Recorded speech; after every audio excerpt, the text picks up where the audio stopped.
Hello, everyone.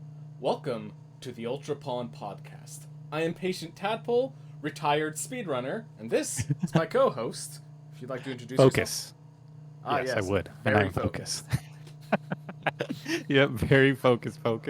I do some streaming, and I just like to create a lot of stuff. I like to make music, and I like to stream sometimes, but mostly I'm about video games and being chill, and that is what the Ultrapond podcast is about. Do you want to say more about yourself, Yeah. Patient Tadpole, before we get Just started? that the two of us are both very much big Nintendo gamers and both have a Huge. very chill vibe. Even when I'm speedrunning, I like to relax. It's very unorthodox. Call it ADHD calm is generally the vibe I go with. But Yeah, that's a good one. Intense and calm. Yeah. precisely. Anyways, with I just that, realize your walls are empty as hell, too. of course they are. We gotta fill them up later. Okay, cool. Yeah, that'll be a sick thing to see as the podcast progresses. Starting off in this insane asylum Yep. as Patient Tadpole slowly Insane builds it up. asylum. I mean, you've got a little Native American blanket. That's about it. Like, that's cool, but keep Uh, yourself warm, I guess. Okay, but we need to talk about the Nintendo Direct, dude. Okay, first of all, I don't know why this wasn't big. I feel like this was like the best Direct in like forever, and like, but no mm, one was like, oh, super hype, super. I thought I was gonna see everyone yeah, saying how hype it yeah. was, dude, but So it I didn't didn't. seem like that many people were. I didn't even know the direct was happening, so I'm like, oh, I'm just gonna watch it. I came back like I was thinking about the rest of the day at work, like Yes, just exactly. there's Yeah, I there's think this to talk about. I was just like I just texted you Mario's cool because I had no idea. I literally wrote that text 13 times. I'm like I can't send him 3 paragraphs in a text. I'm just yeah, like exactly. Mario Just cool. all this. Yeah, because there's so much else there, man. It's just a flood. Mhm. Like, like, yeah, it was so much. Let's just get into So the first yeah. one, So unless you have I something to say. What's up? made a list of all the themes. By the way, there's Okay, like okay. 30 announcements. I went back and counted. I have 30 announcements on my phone. Like that's pretty darn efficient. Um Wow, dang. so the first one is of course the Pokemon Scarlet and Violet DLC. So they Yep, announced both part 1 and part 2, Teal Mask and Indigo Disc. So, the that is first correct. one on being Teal Mask, something I know the things I was focusing on was I noticed that it was a lot of beginner Pokemon. They weren't like these evolved awesome feats. They were like actually like introductory world. And it makes me curious, is this just so that Oh, everyone can enter when they begin? Or is it like, hey, put your team away, here's your new team as you take on the Teal Mask? that's a good point. I didn't even think about like we're gonna be entering this DLC. Most players, like, okay, so I beat Scarlet, and you got partway through Violet and then fell off it. And I don't I really I blame you. just take way too long with games. I'm at like the 4th gym, don't judge me. Yeah, exactly.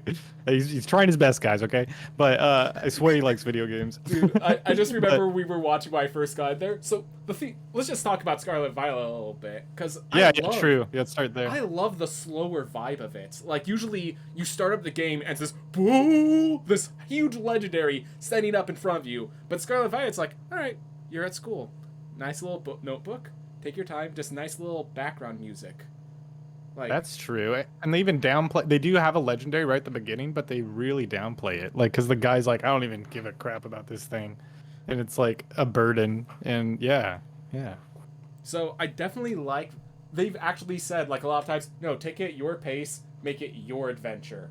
And I took that to the truth, and my adventure takes 3 years. I'm sorry. oh, okay. Interesting. Yeah, I don't know if I had a similar like experience with like it being a slow vibe. I mean, definitely like I see what you're saying where this is more of a like, yeah, explore, like figure out what you like. It's not like this grand obstacle seeming thing where it's like you have this huge adventure ahead of you because of the open world aspect of it, probably, right? They want you to like go where you want to go and experience what you want to experience and really make it your own game. Mhm. But I feel like Pokemon, the problem is they did it. It felt so sterile, man, because it was like it was all inside of a like a box, like a little island Yeah. that was like a school. So it was all Yeah. like there was no danger, and the only danger were like these bully kids. That it was more like a school project or something. I don't even understand it, And but another thing that I noticed is I decided, you know what, I'm gonna go my own direction. So I went wandering off into a route I wasn't expecting, and the Pokemon were like 10 levels above me. I'm like, oh, right.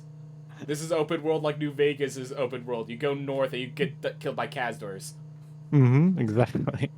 I mean, I think that's expected though. I like that stuff, but Still definitely a lot more open, and basically, what when we talk about Pokemon, one thing that keeps popping up is it's like they're this close to greatness. In so many ways, they're this close to mastering that open world formula, but they haven't yeah, done it man. yet. And it's not. It's. I mean, part of it is the world just feels so empty. I don't know. Like you said, you got the fourth gym, but like, really, the cool part is seeing the Pokemon. Like I was so stoked, but then they don't really do much variations as far as like behavior wise. They just like it's just like all of the Pokemon kind of like the Tauros will speed at you. They have their own ramming thing. But the first time I saw the herds of Pokemon, I was like, "Oh, that's sick. These Pokemon behave like herds." But it's oh wait, every Pokemon is just a herd of like. There's no difference in behavior. You have the like tarantula Pokemon in the trees. You have like I guess the water Pokemon you can say are kind of different. The underwater ones you can't really get to, but yeah, there's like very lacking of like changing of behavior. But it was really cool to see them initially. But once once I beat that game, I literally 100%ed it, completed the decks, got everything. Then I was like, and I never wanted to go back, like even for the events for the new Pokemon and the expanded decks. And I don't know, this DLC, dude, just to transition back into that is not even not even really making me excited. Like to be honest, I'm looking at the trailer right now, and like the legendaries are not that Dude, cool the teal looking. mask legendary looks like, okay, so we have this third gen starter and we have this mask. We're going to staple its face on it. And congratulations, we made a new legendary. Peak Pokemon design, everyone. Like, Oh yeah, third starter. What do you mean? It um, doesn't. Yeah, it definitely doesn't look very like threatening. the third Yeah. evolution of the grass starter. It literally looks Oh, like that no, Pokemon, and then they totally. just stapled a face on it. Mm-hmm. Like, it doesn't even look like the face is connected to the Pokemon.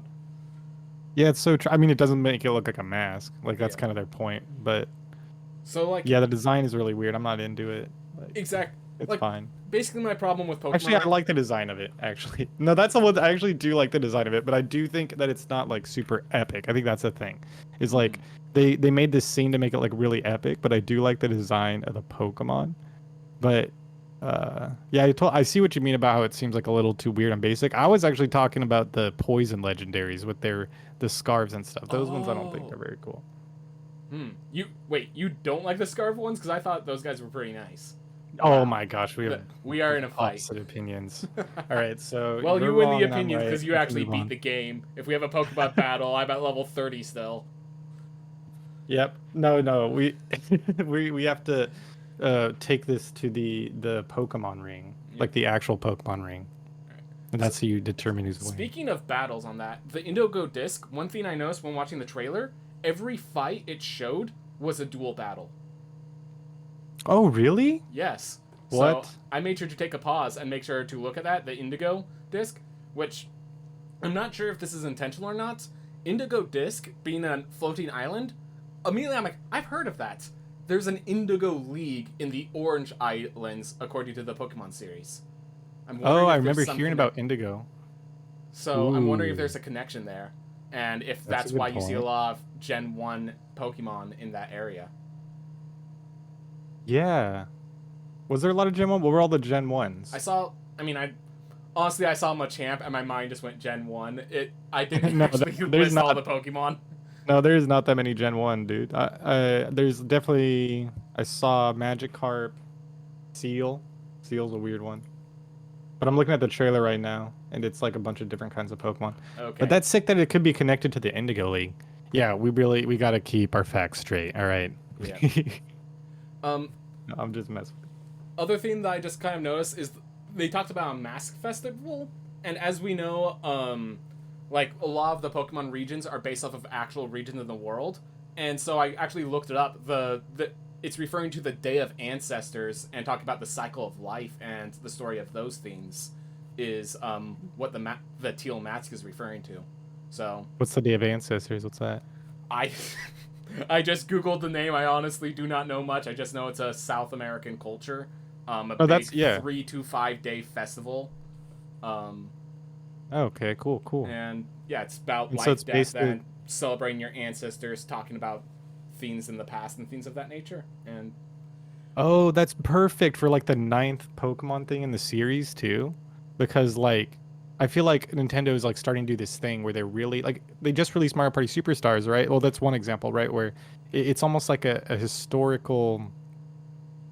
It's like a museum. It like has like all the old games, and there's even like a section in the Mario Party game where it like, which is your favorite Mario Party, and it lists all the Mario parties, and like, I think Nintendo's really taking this like historical approach to a lot of its stuff now, and like that makes sense with this. They're like dipping back into the past, and like, yeah, why not use like they're always inspired by different cultures, so of course they would choose one that or a ritual in a culture where it honored their ancestors. That's so cool. I mean, and Hmm. dude, that even aligns with in Tears of the Kingdom, because I'm just to think of another example to like prove my point that Nintendo's doing this, um, where they're going back and like really using their historical stuff for their new series. And Tears of the Kingdom, dude, anyone that's played that knows that like it has so many. Have you you haven't started it yet, right? I'm starting it tomorrow, hopefully.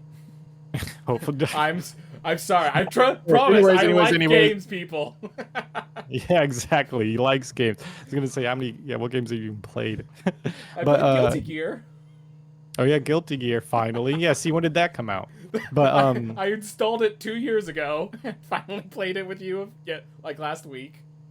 yeah, but Tears of the Kingdom, definitely, like, even the way like Link pushes boxes is just like the way he pushes boxes in Ocarina of Time. Like they make it that like samey, and like they like all of the places on the map are named after different like different sages, but they're like spelled a little wrong, and they just constantly reference like the way past games, and it's really good.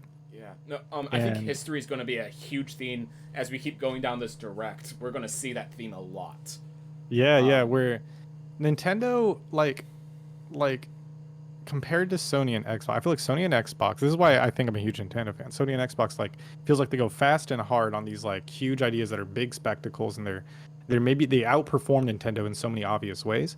But Nintendo takes really good care of like their themes, I get like, and their IPs, and like just they're building this very it's like a golden base, like so they can grow their like platform off of it, and they're taking it very slow, and they're doing it very, and it feels like Xbox and Sony. It doesn't. I wouldn't say it feels like they rush, even though there is a lot of glitchy stuff. But Nintendo does that too with Pokemon. But yeah, you get my point. Yeah. Yeah. One thing I was going to say is, how do you have like, if you have nostalgia for Nintendo, there are so many avenues for you to go down. If you have nostalgia for like PlayStation 2 for original Xbox, there's not much. Like if you What do you mean? there are so many people Only that like love Halo? original Halo, and right now they Yeah. just have like the new open world Halo, where they don't have any Halo that goes back to its roots.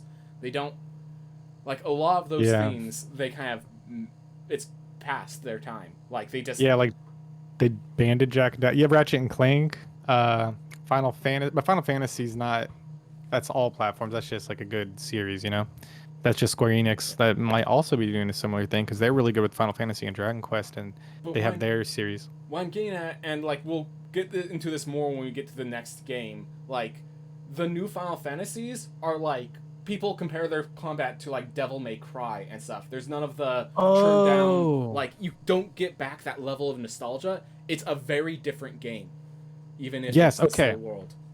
Like I feel like Nintendo tries to it's almost like they try to keep their game as the same as possible. Like if you think about like how Mario Wonder feels when you're going to be playing it is probably going to feel just like it did the very first Mario. By the way, I Wait, went back and beat that game recently the again first just because Mario I was like game? yeah, the first Mario game because it's on the Nintendo Online thing. Just because I was like, huh, I haven't played the or I don't remember when I beat this last or when I played it last. So I was like, and it's dude, it feels just like all they kept that vibe the whole way. And you're Mm-hmm. right, like other companies don't really. I haven't seen them do it except for maybe yeah, you're right, Square Yeah. Enix. Nope, didn't do it. Yeah, And if we yeah, can, crazy. I'd love to continue this on at the end of this thing because, like, I have a lot to talk about. This is not the only game that goes back to history in this direct alone. Yeah. So are you saying we want to move on to the next Just subject? really quick, the thing on Pokemon DLC, Yes. they're still Hmm. figuring out the open world elements and stuff. And when I look at this, I say, hey, more time to learn on it. Let me know when you pull it off. I Like, know. Like I feel like I'll still be buying their games just because Pokemon. But yeah, it is very disappointing. It feels like we're waiting for something. Yep. mm-hmm. All right, right, next game. Next up is Sonic Superstars. This is another example of coming back to the history. Like Sonic Frontiers expanded out. It's like, hey, let's try open world. Let's try to expand the genre. And then while we're expanding the genre, here's back, like, this is straight up Sonic the Hedgehog 2, Sonic and Knuckles. Like, it appeals so heavily to those old games. It has the multiplayer aspect. It has, like, the Chaos Emerald story, the side-scrollings. Like, they have him go on the ground and speed boost like we did back in Sonic 2. Like, yeah, dude, it really feels like they're taking a hint from whatever that phrase is. They're taking a vibe from Nintendo, and like it's like the new Super Mario Bros. Sonic, you know, or new Sonic, you know.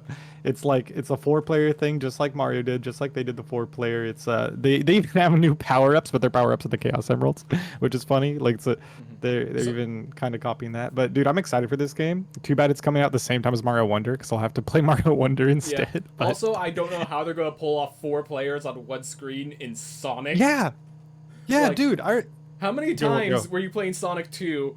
Sonic dashes away and Tails just gets helicoptered in. Yeah, it's like, so what are all these people gonna? Maybe they'll have some like kind of wall on the left, but they got to figure out something. I hope they figure out something creative that we haven't thought of. You know, I hope it looks will good. state, one person, I think they gave a description that I loved, that Sonic the Hedgehog 2, playing Tails was the perfect little brother position for a game, because you're not hurting. If you fall and die, you just get back. You're not really supporting him too much, but you're also not getting in his way too much. You're playing the game, but you're not like in danger, nor are you hurting him in any way. Just the perfect little brother position was a great way of describing it. Yeah, you know, and thinking of that, it's also a good test for big brothers to see if they'll wait for their Tails little brother, or if they're just gonna be a dick and just go ahead the whole time. I'm about to, like, literally spinning up, waiting for them to appear, and then take off. like right, like the helicopter tails right before it touches the ground. You know, that's a different kind of brother right there. By the way, I don't know if we mentioned it, but we're brothers. I don't know if we mentioned it at the beginning of this podcast. No, but, we real bros, bro. We real bros, bro. Yeah, I don't have much more to say on this, to be honest. I'm excited for it. You're the big Sonic fan. Yeah, so. And I'm actually more excited about something else we'll get to later on the Sonic side. Next up, Palia, which is a free-to-play, chill vibe farming sim. And basically... It was a matter of time. 3 games in, we got to the farming sim. You know they had to do it. They always have to do it. To be fair, I think this is a new one from the Farming Sim Direct. There's actually one later on. They brought back one from previous Farming Sim Direct. Oh my god, dude. So this isn't even one that they showed before. Wow. Yeah. The main value of this is it's free to play because its competition is fierce, man. This one, it lives and dies by the fact that you could just pop in and your friends could play with you and they don't have to spend $5. That's a good point. Yeah, I did actually. I didn't even. So for me, when I experienced this Nintendo Direct, there were a lot. I was watching a streamer. I like stream it, and I feel like this is a filler game where the streamer can kind of talk and chat can kind of talk about the last 2 good games or good things to talk about that we just saw. You know. Yeah. So I barely paid attention to this, but so yeah. I will state that we are heading into that zone. If we want to jump through these games a lot faster, I'm down. I'm not trying to rush. Honestly, I like going through all of them, and I like hearing everything about all of them too. Like if you actually, it sounds like you have a lot of notes on stuff. I didn't realize they were this in depth. So yeah, like I'm down to hear all that for sure, and I like hearing about it. Okay. That one thing I want to say. Someone online said that this looked like Fortnite, and I can't stop thinking about it now. I'm like, look at it, like especially on the frame where they're like farming and the bows. It looks just like Fortnite. Oh, it's crazy. I did say free to play was important for success. There you go. Like free to play. Oh my gosh, this is Facebook farming sim, but for their generation. Whoa! Oh my gosh. And like, it does not look like a bad game. I think they did have like actual adventure elements, like MMO. It's just like it doesn't. It's just there's so much competition that I don't think this will do it. But like, yeah, I hate to say it. Being thematic with Fortnite is actually an advantage for it. Because it means it appeals to the same audience. Yep. Oh, man. And it's I never thought about that. Yeah, I mean, you know, free to play, free to develop also. But you were just saying they did totally copied all these assets from Fortnite. Is it? It's yeah, it's crazy. Wow. Okay, that's worth noting. But yeah, like I follow some people on Twitter, and you remember Feels? Mm-hmm, of course. Yeah. Uh, they've been talking about a different game that I think comes later in the direct, the other farming sim. All right, we'll get to that when we get to that. Awesome. Yeah, Glad so to know like that the people are people liking in that. that sphere. Oh, sorry, what? I'm sorry. Glad people are liking that. I mean, Yeah, like, and it's in that sphere, you know. So, mhm. so if the people in that sphere aren't playing this, like who's gonna? Maybe this is for like really little That's kids. what You I'm know what I saying. mean? It's the people that play Yeah, free to Fortnite. play. Like, we're Yeah, it not the makes target sense. audience. That doesn't mean there isn't a target audience that's making bank off of this. Like, Losing bank. They're getting made bank off of. Is what you mean, uh, I mean, right? Fortnite's 'Cause the pretty target audience. successful. No. You said the target audience is making bank off this, No, but the audience isn't the there one is making a the bank. target audience, so the company will make bank off of this. That's what I was Gotcha. trying to say. Okay. All right. Gotcha. Next up, Persona 5 Tactica, which is basically Persona Interesting. except with the tactics fighting style. Um, hmm I think that like so. In I case feel I saw this just sorry before you go into go your ahead. rant because I saw this and I thought Ben would love this. Like immediately I Exactly. was like, Like, yeah, okay. so for people who don't know, so my brother Focus, a lot of his nostalgia is like Nintendo 64 era, probably Game Boy Color era. Mine is Wii and Nintendo DS era, some 3DS. And with that, there's this game called Devil Survivors Overclocked, which is Ooh, basically yeah. what this is. It's literally part made by Shimigami Tensei. It's the same world basically, but it has this tactics element, and then you get into fights from the tactics screen. And I I enjoyed that a lot. I beat it twice, and there's still more endings that I was going for, and I just kind of ran out of time, ran out of love for it, basically. What? Oh But wow. That's a lot of time. Sorry, beating the game twice and like still wanting that's crazy. yeah, I knew you played it a lot because I remember you telling me literally, about it a lot. literally the reason I stopped playing it was because I wanted to get multiple endings. I decided I'm going to get the bad person ending, and I just hated being mean to people. You're like, this doesn't even feel good. I feel Like, terrible. He's three like to there's literally one point where a person's like contemplating suicide, and like one of the options is like, don't do it, and then one's do a flip basically. I'm just like I have to pick that to get the ending. Maybe I shouldn't.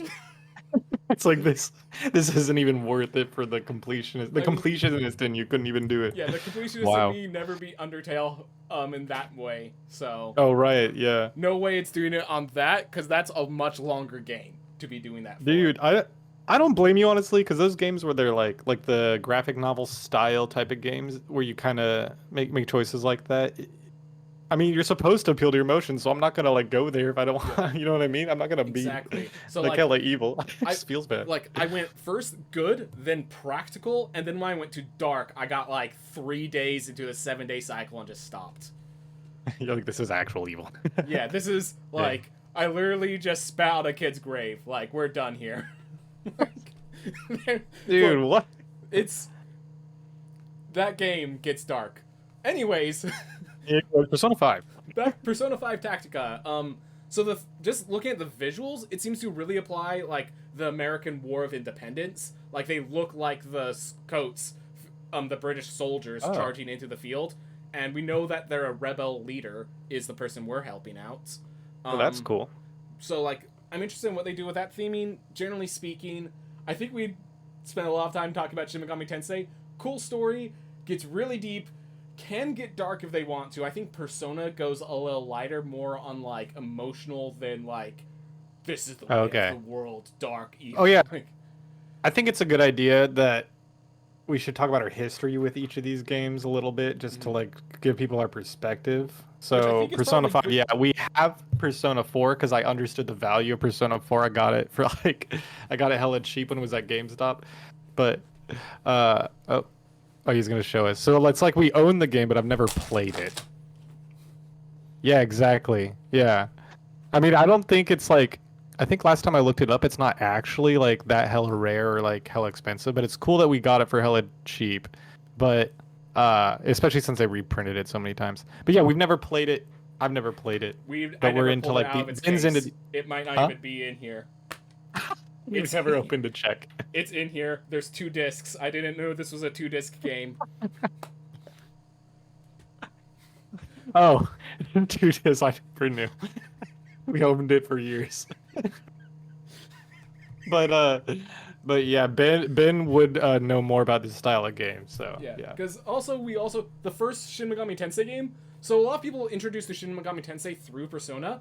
We got introduced through Strange Journey, which if you've Yeah. ever played, you know that's a very strange game. And also, why is all the games we get? I think we get the darkest timeline of the Shin Megami games. Like Strange Yeah, Journey takes seriously. place at like Hmm. the world's coming to an end or something like that, and we're It like, was a terrifying game. it was terrifying for kids. Yes. Like I wasn't even a kid, dude. I think I was a senior or a junior in high school. Like I was in high school when I got that, and it was like the first, like you said, first intro to Shin Megami Tensei, and I was like, what kind of series is this, dude? Like it's just like you're stranded in this space station, and it's like Mm-hmm. it's cool though. It's cool. Yeah. It was dark. Yeah, no, I mean, Devil Survivors Overclocked, like, one of the big themes of the game is you have the ability to see how many days a person has left to live, and Oh. everyone has 7 or less. Oh my gosh. Wow. That's a cool story. No wonder Yep. you were into that game. Yep. All right, we Yeah. gotta yeah, we Anyways, done with looks Persona like there's 5? some interesting stuff there. That will be a successful game. It has the potential to actually be a lot of fun. This, I'm just interested in what they do with it. I'm not finding time for Tears of the Kingdom right now. No way in hell I'm finding time for this. Sorry, guys. Yeah, and I'm interested to see what people think, but I'm not gonna play it. But yeah. Yeah. Ooh, okay. I'm excited for this. Myth Force. This is a 4-player action roguelike, like, based on like old Saturday morning cartoons. Yeah, I'm stoked for this. Like this looks actually really cool. Like I hope it's not jank because like it got such like a little trailer. Yeah. Like I hope it actually plays really well because it looks fun and it'd be sick to like this would be fun to do together and like we could do it with my girlfriend and stuff. You know, we could like have a bunch of people join in with us. Yeah. Like this would be sick. I'd be down. And like again, it's like I was watching like the attack animations. It does look, the animation gives me some serious concerns about the quality. I just have to Yeah. hope that the animations gain the budget cut so that the gameplay can expand. Cause Yeah, like, hopefully. this is so this reminds me a lot of Risk of Rain 2, which is another game that's 4-player roguelike and 3D. But like Risk of Rain had like basically it wasn't just like, oh, grab this new item ability that possibly improves you. It's like, all right, do you have a build path? No, you're getting wrecked by World 3. Sorry, game. Dang. You because that's what always happened. My friends would ask me to play Risk of Rain with them. I barely knew the game. They would go for build paths, and then I die to the first enemy because I don't know what I'm doing. And then they would just continue without you basically, or you would just And I'm just hoping That's that nice. this is not the case. yeah, hopefully it's more easy and lets people play together the whole time. Yeah, Yeah. something. Like, Risk of Rain, I want to say, when they're playing, they're having a ton of fun. Risk of Rain was a very popular game for good reasons. It's just Okay. like, one of the things is, the nature of roguelikes is that some people are going to get very invested and some people are not. They're there to just pop in, pop out. And Myth Force needs to be able to allow both to play at the same time and be happy and enjoy it. Yeah. And if they can pull that off, like maybe the wizard is hyper complex for the focus guy, and then the fighter is super simple, sword and board, and like they both work together, you know. So Yeah, exactly. No, yep, all good point. I honestly feel like you said it all. Yeah, I have nothing more to add. I'm excited. Hope it's Yep. good. Hopefully it's good. Next up is the Splatfest. Which okay. So I'm the only one who's played Splatoon. I just recently got into Splatoon 3. Played that for I got to like the third or fourth world, played the competitive a little bit. I never really got super into it because Tears of the Kingdom came out and now I've just been on that and I still haven't beat it yet. I'm like on the last thing. I think more importantly than all of that, Jermaine, vanilla, strawberry, or mint chip. Mid chip. Definitely. I knew you would say Also, mint chip so Yep. through childhood. You would always Yep. grab the mint. And what do I Yeah. grab? vanilla. Of course. Yep. By the way, I think all the You're a hardcore players psychopath. are going to mint chip. It's just like it's the more complex flavor. Vanilla's too basic. We're just gonna get a bunch of regular ass people just failing, flopping, having fun, and then die to the armada. So mint chip's going to win. Strawberry doesn't stand a chance, and vanilla just has I all agree. the basic bitches. All right, we figured it out. Splat. That's the Splatfest meta for you guys, just so you know. But Tadpole, I gotta say, you've shown two psychopathic traits today. You have the blank white wall, and then you like vanilla ice cream. So you better watch out because third strike, dude. They're gonna like send somebody to get you or something. Okay. Also, this brings up a weird thing because immediately what I think is it should have been vanilla strawberry chocolate, and I think most people thought that. But then you think my next thought was like, okay, maybe they didn't do that because brown, liquids shooting out of your gun just looks like Yeah, diarrhea. I was and like, really worried about the white liquids shoot. exactly. But the white one's already bad too, and it's like yellow's not better. So it's like, wait, why were they worried? Why would they be worried about that? I don't know. I But think it's just because it's chocolate is so much better. Like, just generally, people love chocolate more than oh, vanilla. I think. that's a good point. They probably thought. Oh, they probably actually do some real research for these things. Yeah. Huh. Which Yeah. is why I'm like, huh, people like strawberry enough to compete with vanilla? Third strike. Psychopathic behavior. Yeah, I have nothing more to say about this. I don't know. I haven't played this game enough. It is fun though. It is really fun. I hope I have more time to get into it. And I don't know. Okay, some people though talking about Splatoon being revolutionary, like hell, like Nintendo fan people, not other gamer fan people.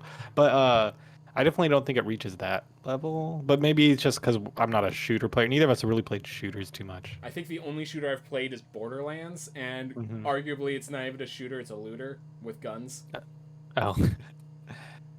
Well, yeah, that's all I have to say about that. Alright, Detective Pikachu Returns, which, I mean, Detective Pikachu, you've played a little bit of it, didn't you? So I bought the game, and when this trailer came out, I played a little, like literally, like the opening cutscene and stuff. And it's cute, and if you're into Pokemon, it's like watching the Saturday morning cartoon. I've not played enough of it to say anything about it, but I've heard it's like so easy that it's not fun. Like it's too easy to be fun.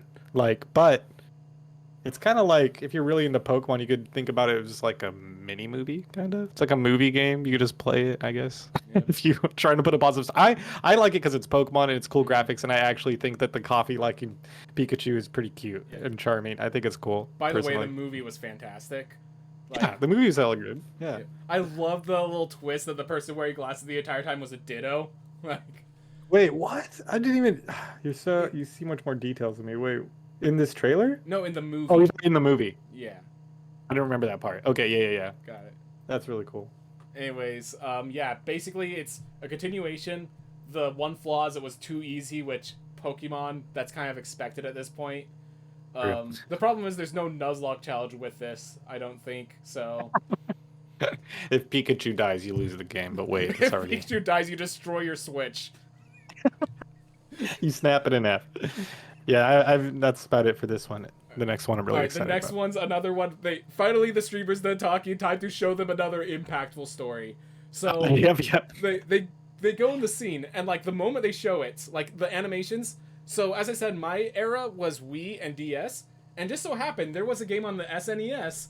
That's when I played it on the Wii, so I actually do have nostalgia for this game. Super That's Mario interesting. RPG. The moment it showed the intro, I'm just like, oh, Jados is back. And I thought they were just bringing it back on just like the Switch theme. So when they did the new graphics, I was just like floored. They didn't show any new gameplay, but who cares? That game can live up to today, just straight up. Like, Yeah. So I was just gonna let you talk about it for most of it, because yeah, like he said, he's got the nostalgia for it. But because now the Wii is in my possession, but I'm keeping it nice and safe, Tadpole. But I did play some of the Wii Virtual Console thing, but I never beat it. And I think what held me back was the graphics, because it was like when you didn't play it at a certain time, it's just hard to go back, Mhm. But so I'm excited for this. I'm excited to play RPG because I was having a good time, but I just fell off it. I also kind of like how, because of the way that those graphics are, they went for the Link's Awakening remake where they made it all like Definitely. toy style graphics. But like, yeah, I'm super hyped because like this is the story of this is the game that gave Bowser his personality. Really? Yes, Is it actually? That's they sick. That's Bowser so was just cool. the flying menace until this game where they had him be a playable character, which means he interacts with Mario and Peach, and like you get a sense as like his soldiers leave him, how that makes him feel. Like, I'm big and strong, but like I'm emotional. Like, how could you leave me? I trusted you. Yeah, true. Wow, that's so cool. Yeah, because that is such a like staple for Nintendo now with like Bowser interacting with Mario Yeah. like all the time. The So Mario movie is built off that personality, like straight up. yeah, Like, true. This is Jack Black. Jack Black appeared in this SNES game. That's where he came from. uh, But yeah, I'm excited. Sorry, I'm yeah, I don't have much more to say, but yeah. I'm down I for you to still talk. like yeah, no, I'm really excited for that. And then they were like, all right, this isn't the only person getting a new game. I'm like, oh my gosh, Genos is getting his own games. Gino, that's what you. so, so I Like was Gino wrong, also. but Your hype was off the charts. You were like, it's gonna be up here. That's yeah, crazy. dude, it's a cool concept of like it's Pinocchio except with a gun. Like, how could you not Is that like? what he is, dude? I think when I stopped playing, I had just gotten Gino, so I don't Yeah. really remember. But So he's a toy that's like there's a star spirit that's job is to protect wishes, and they needed a entity to possess so that they could go protect the realm, and they just saw like Mario playing with like these toys, and he decided, oh yeah, this magician with a gun in his hand, that's definitely the most powerful entity, that's the one I'm gonna possess. And like he had the option of Mario, Bowser, like all the other characters. He's like, no, no, this toy wizard, by far the most powerful. that's sick, dude. RPGs are so good. They always have like clever Mm-hmm. little things that are so cool. From there, they announced that Princess Peach is getting her own game. It's like some stage play theme with a chain transforming dress. We really do not have enough to go off of, other than hey, cool that Princess Peach is getting her own game. Um, Yeah. she's a well developed character. There's plenty of things for them to build off of with that. And so yeah, I'm just happy to see how that works. Luigi's Mansion Dark Moon. Well, They are I didn't get to say anything sorry. about the Peach stuff. Oh, sorry. Like, I'm really excited for the Peach game, to be honest. Like, I like just to like see, kind of like in the same way I'm excited for Detective Pikachu 2, where I'm like, I know it's gonna be easy. I won't be challenged with this game, but it'll be like some cute adventure that like will be interesting to check out. And honestly, um, I regret not getting the Princess Peach DS game like the a million times I saw it at GameStop when like before video game value blew out of the sky because Ah. that would have been sick to to play through. But yeah, I'm honestly kind of excited for it. And then yeah, like you said, the next game. Oh, I'm really hopeful that the Princess Peach game will be good. We have like 5 seconds of trailer, so I just can't really say Yeah, much yeah. about that. Hmm. Um, but yeah, Luigi's Mansion Dark Moon is next. Um, they they're remaking a game that I believe was on the 3DS onto the Switch, and just my basic question is, how is this going to compete with Luigi's Mansion 3? Like, Yeah. Well, I don't think they're planning on it competing. Maybe they're planning on Luigi's Mansion 3 selling more copies of this 2 game. And honestly, I love 3 and I just got the first one on the GameCube that I played through the intro just because when I got it I was like so excited so I had to play it a little bit, you know. But and I never beat the second one. I have the second one on the DS too, and I just played a little bit of it. The only one I ended up playing all the way through was 3. So I honestly think it's cool that it's on the Switch. I don't know if I'm gonna get it just because I already have it on the 3DS, but it's like it is.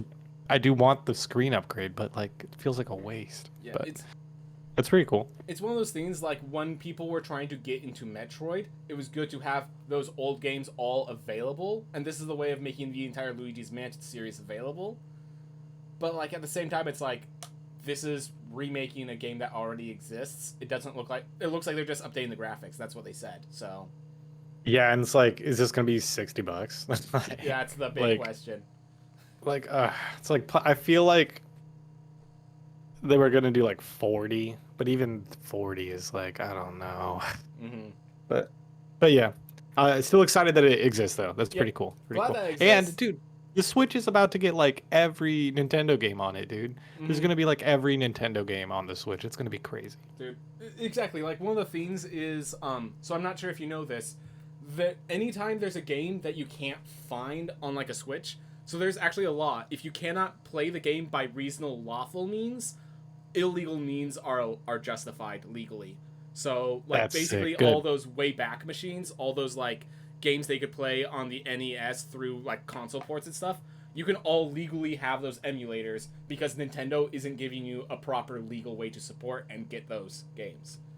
So So this is almost like people kind of forced Nintendo to remake all their games. That's good though. Good, that's make good. them. No, You that's should I'm glad that remake your games. premise is there. Like, yeah, give us a lawful way or piracy is legal. Like, 100% love that law and like, Over to the people. yep, bringing back like that's also Nintendo has more focus there because remember Nintendo, unlike PS3 and Xbox, they're powered by nostalgia in a way the others aren't. So True. like they need to be able to capitalize on that, and like this is supporting both sides. Yep.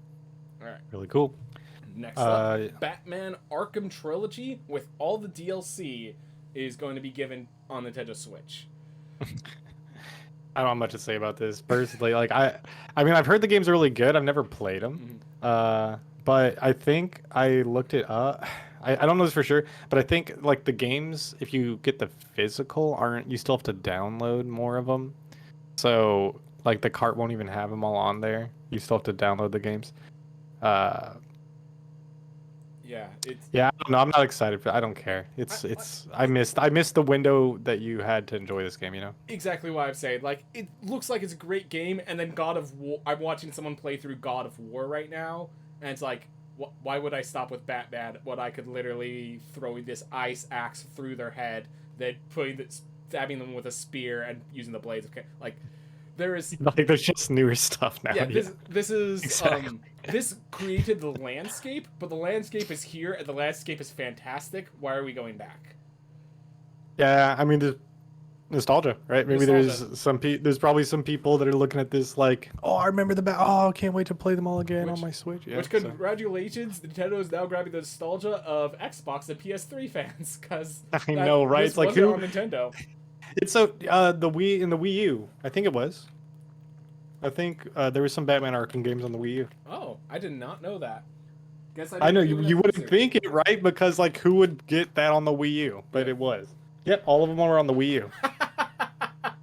Wow. It's like so there probably is some niche audience Well, that okay, grew up hold playing on. It this was on the on Wii U. it was on the Wii U, so it's still not a Nintendo game. It was not a Nintendo console. We don't talk about the Wii U. The Wii U was a good console, but it was just advertised so like when I played it, I had a lot of fun.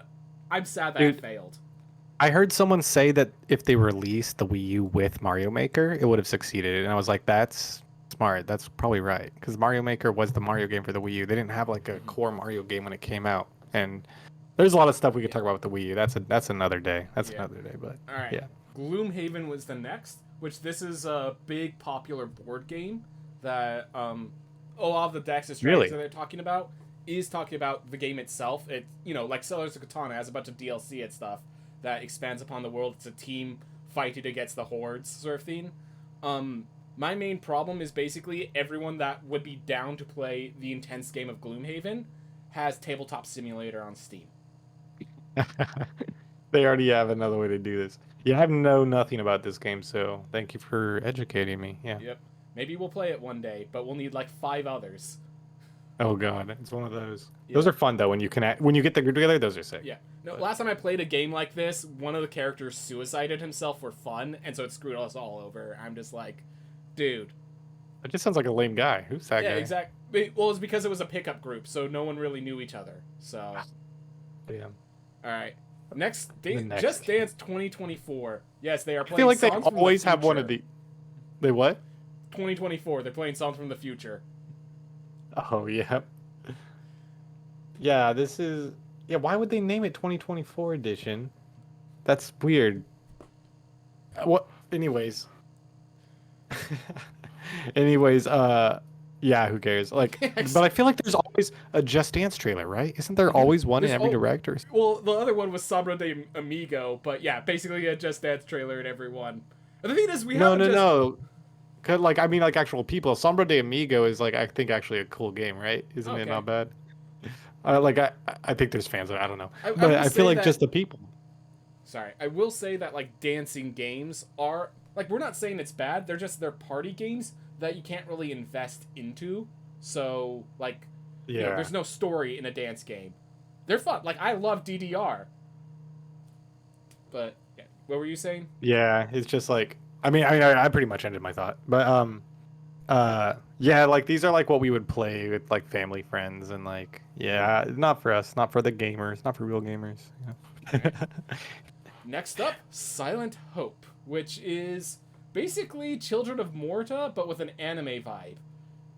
Oh, is that what it is? Okay, with an anime vibe and with like literally copying like keywords from Tears of Kingdom, like the depths that you go into, and then the princess is trapped in her tears in her kingdom or whatever they say. Did you catch that? Did you catch that part in the trailer? They're Oh my totally gosh. just like, I just I just heard the anime girl voice of please help me. I'm just like, okay, I like anime. This is a little step too far still, even in my book. it's a two anime. Dude, and these cows in the trailer look Yeah. just like Harvest Moon Yeah. cows. So one of the themes is it might so Children of Morta I thought was a really fun game. We played it together for a Yeah, little yeah, bit. that was sick. Yeah, Yeah. Never it's completed actually a it, but really yeah. great game.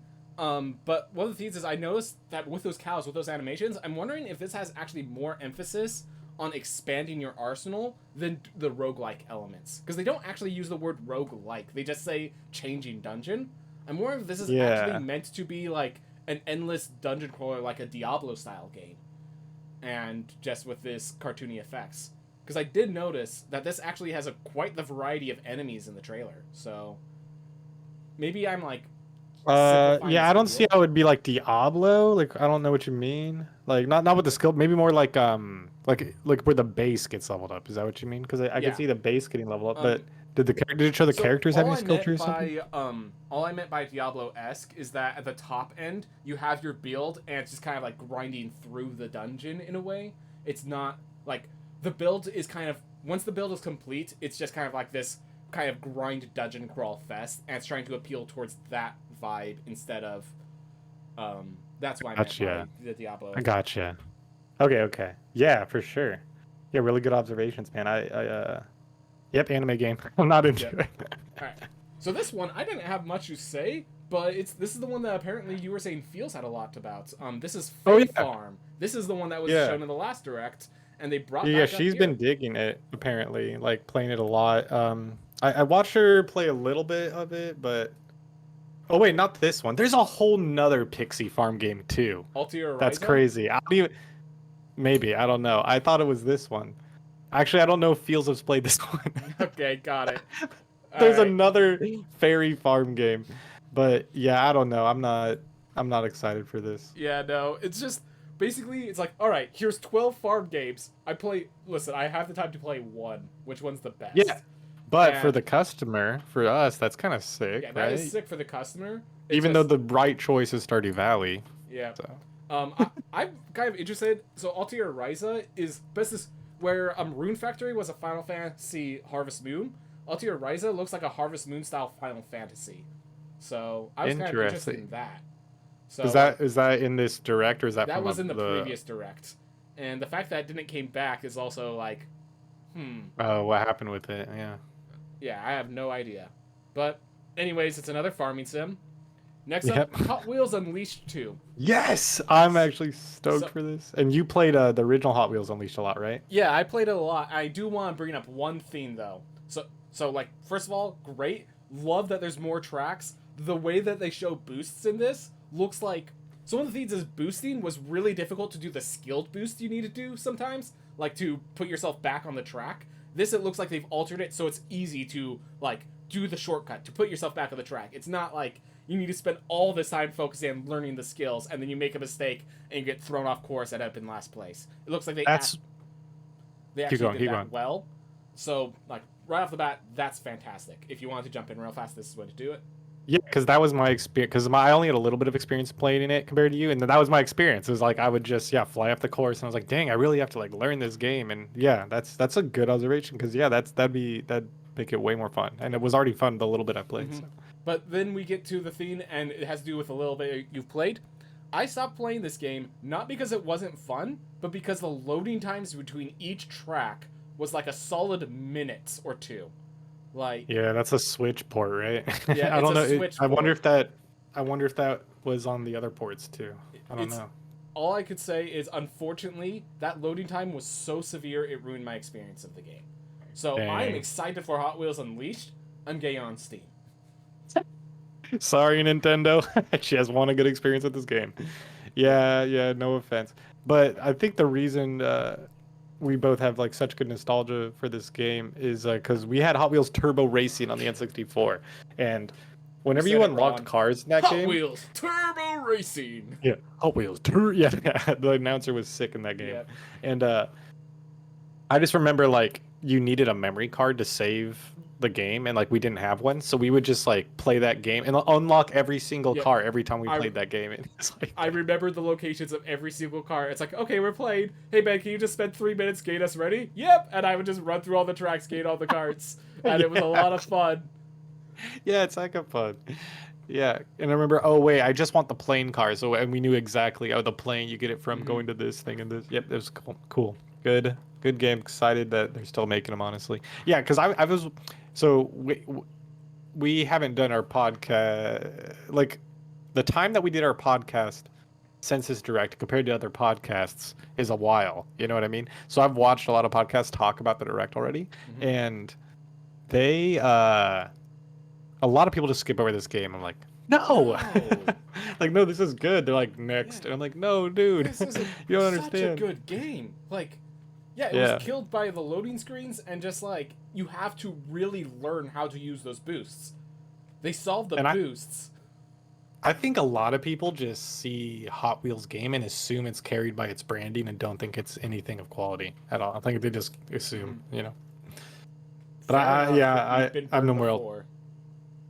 You've been burned before. Like we've all grown up with shovelware. We've all. Yeah, true. Shovelware really leaves a scar, you know. But yeah, I have nothing more to say on this game. Next up, Manic Mechanics looks like just Overcooked. Like they didn't even distinguish it. Like with any of the descriptions, I did not see any distinction other than it's cars instead of food.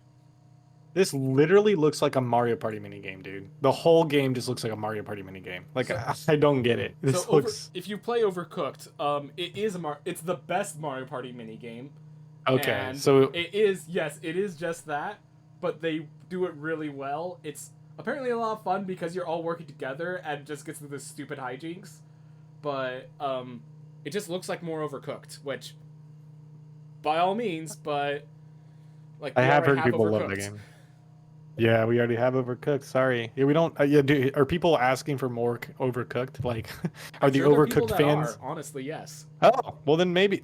Hey, maybe we're disrespecting some fans here. Maybe the Overcooked fans are hell into this game. I don't know.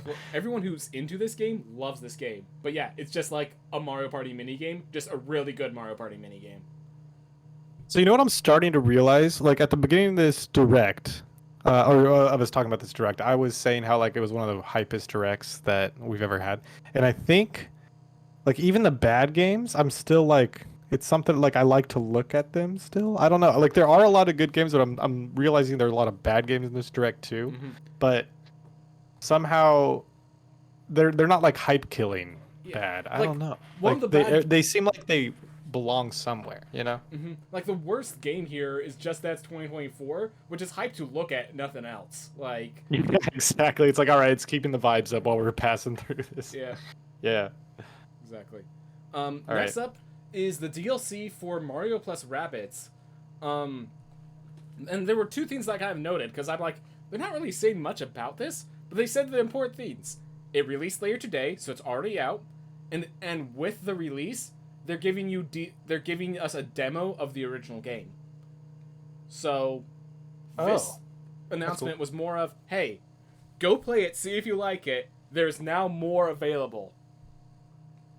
Yeah, for the ones who already like it, it's now more. Yeah, I keep seeing things saying that the second Rabbids wasn't selling as well as the first Rabbids, and so it's interesting they're making DLC. I honestly, dude, this is like is this the second DLC? The I think Rabbids yes, DLC this and is the then the second DLC. Pokemon. I think they had I a don't Donkey really, Kong DLC before. yeah. Um, no. I mean like the second in the direct, second DLC in the direct. Like we Oh, talked about Pokemon. Just like I was oh, just right, going on a right. tangent about DLC. Just like I don't really know that I like uh this DLC idea anymore, where they just like keep adding stuff to a game after you bought it. I don't know. So my opinion on the DLC is it either has to be just like. So first off, it has to be one of those games that you just want more, Mhm. or like there are certain games where it's like once it's finished, it's done. Like the problem with Pokemon is if I want more, I want a whole new game. I don't want 20 more levels. I want the I whole know. experience. Yeah, it's so true. That's a good way to put it. Cause yeah, it's like the fun of the new Pokemon. It's like, oh, there's a new Pokemon game. There's new Pokemon. Like, are the gyms gonna be the same? How are they gonna change that? Are there gonna be what's the new mechanic gonna be? But this is not. They're not gonna add anything. And yeah, I don't know. I guess it does depend on the game. But I guess yeah, that's the talk for Pokemon DLC. For this DLC, I haven't even beat the first game. I played through it some. I'm a sucker for like well-produced Nintendo cartoony stuff. So it's like the Peach game and the Pokemon Detective Pikachu. Like I could play through it just for the eye candy, but Mm-hmm. I mean I thought I would be able to play through it just the eye candy, but I couldn't even do that. So I don't Oh, know. I'm not. I like that it exists. Like it's a trailer that I look at and I'm like I'm glad this game exists, but I'll never play it. Like you know what I mean? mm-hmm. Yep. And Probably. like basically they're saying, hey, here's a demo so that you could see if you like it, and they're True. basically banking on that giving them sales. Yeah, they're And like, please try the game. You'll like it, I please swear. It's God, we like, invested so much into this. I I know promise it's good this time. Well, the I first one was good. People liked I was it, just about to say but the first one was good. So but yeah. Did you see like before this game came out, like all the trailers they had for it? Like they were like well produced, like movie kind of looking trailer. mm-hmm. I was like, what? Yeah, it Yeah, was crazy. yeah, they want this to pop off, and this just Yeah, I think sold as one would expect for a second game of the series. Like exactly. It's like well, I don't know why you put so much effort into that because it's not. It's like there's a pretty like for any gamer like is gonna look at this and be like, yeah, that's yeah, not. It's just gonna sell this much. it's Maybe if it's really good, it'll catch on later and people will come back to it. But nah. it's like in Steam. Every time I pop up in Steam right now, it's like super emphasizing this game called Rotato, and I'm just like, what? Why? It's, It's like no. it's literally like one of its themes is it's trying to be like a flash game. I'm like, so why is it the front page theme that's filling up my screen on when I open up Steam? So weird. I don't know, man. I don't know, man. They're out of touch. Maybe the gaming industry is starting to get out of touch. Some of them are. You know, you said something the other day when we were talking about video games. You said it seems like, or I don't know how you said. I'm paraphrasing what you said, but you were like, it seems like it's either like a hit or miss nowadays. Like it's either terrible or it's like so good, and it does really feel like that. It feels like the big companies with the IPs we're all used to. It's like all of the IPs we're used to are either like so bad now, or it's like how did it get that bad, or really good now. Yep. That it's also why I was emphasizing was that because of how many games there are, games can't be good anymore. They have to be great, amazing, Oh, life that's right. changing, or they need to be just such a spectacular flop that you buy Yeah. it out of curiosity. Okay. Yeah. Now remembering. Yep. That's funny. All right. All right, Dragon Quest Who- Monsters: The Dark Prince. Do you want to start this So, off? well, I was just gonna say that you played this game because you were the DS guy, you know. Yep. So you Dragon played Quest this Monsters game. Joker. You played this game a lot. I played it a little bit because when Tad pulls into a game, he will talk my ear off about it, which like makes me sometimes play it. Sometimes I want to get into it, you know. So I tried, and I played a little bit. And it was pretty fun, and I'm stoked for the trailer. But yeah, go off Yeah. because you Yeah. know more. Exactly. So this, um, it's funny because like when we were kids, I always compared this to Pokemon, of course, because it's a monster summoner fighting game. In truth, it's more of a more approachable Shin Megami Tensei, Where we were talking about Strange Okay. Journey and Devil Survivor having these horrible, like, such a dark world. What the heck? Like, this is Dragon Quest. This is fantasy all abound. This is all that stuff, and it still has all those mechanics that were interesting and dynamic of Shin Megami Tensei. So, Like what kind of mechanics? Because yeah, I don't know. instead of evolving, what you have to do is you have to take two monsters, synthesize them together to make a new, stronger monster, and then you have to level that up from level 1. And so the idea is that basically your team is constantly changing because you're constantly capturing monsters so that you could sacrifice them to the altar to make a bigger monster, and then you have to sacrifice your two bigger monsters to make one. And so like eventually your team of like 4 monsters becomes a team of 2 really strong monsters, and you have to build up these guys while these are getting synthesized into just this monster over here. And Whoa. it's Wait, immediately what I think though is like, if like, would you just not fuse your monsters and just level up one guy to like a high level, or is that? and this is actually the theme that has the conflict that I'm wondering how they're going to present, because that was the problem. Because Yeah. you would want to bring a monster to level 25 or like just constantly expand this one monster you love, but if it's like a rank C monster, the rank A monster at level 10 is going to be knocking out of the park. So you need to actually keep synthesizing, and every time you synthesize, they go back to level 1, and that always hurt. And they like make up for it where it's like, oh hey, if you max out this like the attack bonus tree, the next monster has an advanced attack bonus tree to make it even stronger. And like it was cool, but what that meant is it's like now we have this game where you're constantly emphasized to synthesize monsters and not attach to them, but then to optimize you have to attach to multiple monsters, and it ends up, if you've ever heard the phrase people will optimize the fun out of everything, this game gave a lot, at least when I played it, it had a lot of opportunity to optimize yourself out of enjoyment. Yeah, that's what it sounds like. Yeah, like you just like why would you waste time leveling up a low level monster? You know, it's like just level up one like rank. You said rank C, so I'm assuming the ranks are like So, the worth noting, the power levels. every fight is like 3 or 4 monsters. That's why you're not just leveling up one. Okay, so if it sounds like there's a lot I need to understand about this game. But okay, that's what I was suspecting though, was like something to that vibe where it was like you could optimize yourself out of a situation. Like it just sounds like there's some like weird loophole to how the fusion system works where you could just like just destroy everyone real easily. And some people are into that. Yeah. I don't like that when you can do that because it just makes the game not fun. Because then it feels like cheating, and then I don't want to cheat, so I don't do it. But then I feel like I'm not playing optimally, and then it just sucks. Yeah, it's that mix. And the problem was in that game, the optimal cheat loop was something you could do as soon as the second area, and it took like 20 minutes per monster to pull off. That's like... So it was just like a tiny bit of grinding and you were just destroying everyone. Well, okay, maybe I misinterpreted. Maybe it was like an hour per monster. Like it was... Okay, felt like a but long... Okay, no, the the problem was the grinding was literally walking from location to location without fighting. What? You didn't even level up 2 fights? There were items that could give you skill points, which is what the theme extends for those advanced monster abilities. And so there was a way to collect the item infinitely during like the night shift of World 2 or something like that. So, but well, unfortunately... So yeah, we're really hyping this game up. I know. Listen, if you don't optimize, the game was actually a lot of fun as a kid. It definitely has that scale. It's like Pokemon where you can build whatever stupid party you want and have fun, and then you can optimize and build a proper team to destroy everyone. It has both options. I kind of like the idea that you are the Dark Prince. This idea that you might be the villain. Like they showed the hero. It's possible that hero could be a final boss. That excites me. Yeah, that's a good point. That's an interesting path they took. Because yeah, Dark Prince, and yeah, it shows him like attacking a throne right at the beginning. So that's pretty cool. Yeah. There's definitely a possibility for this being good, but they didn't really go into the mechanics much. And depending on if they fix the mechanics that I had with the last Dragon Quest Monsters game, decides whether or not this is going to be a great game or a game that just like the niche loves and the rest of us don't touch. Yeah. All right. Yep.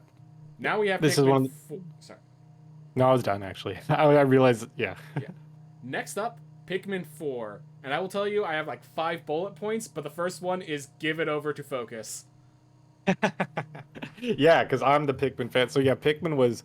So Tadpole was talking about how mine was Game Boy and N64. And actually, I would say it's more. It was more N64 GameCube. Is more of my nostalgia. But maybe you can Game Boy Advance. I don't know. My nostalgia's for all of it, dude. I don't even know at this point.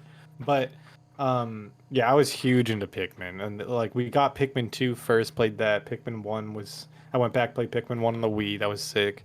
And yeah, I'm into 3, played through that and the different story thing. I actually liked it on the Wii U a lot better, to be honest. But you have to get the Switch one because it has the extra Olimar story missions. But yeah, I'm really excited for this game.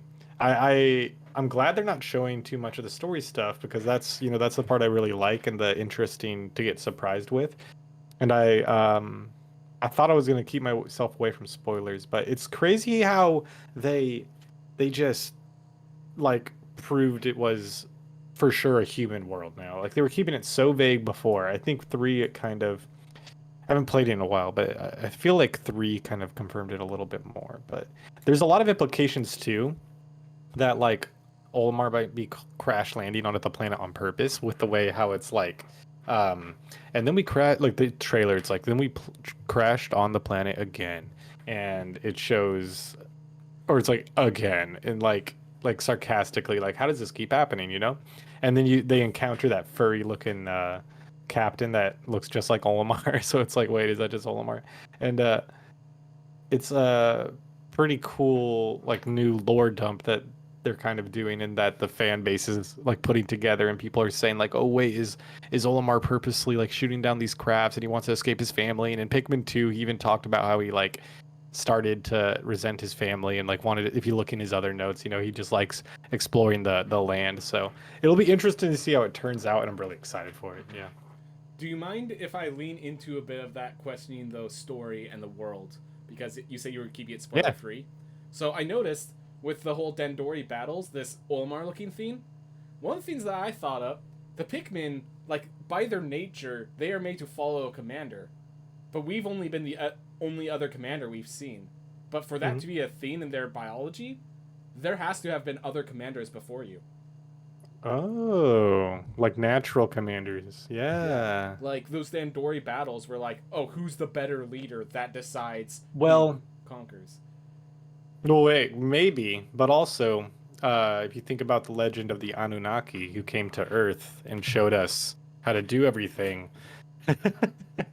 the they could maybe they just think we're gods. Maybe they just come down, they think we're gods and they listen to us and they're like, "Whoa, did you see that God just made us destroy that Bulborb? How did we do that?"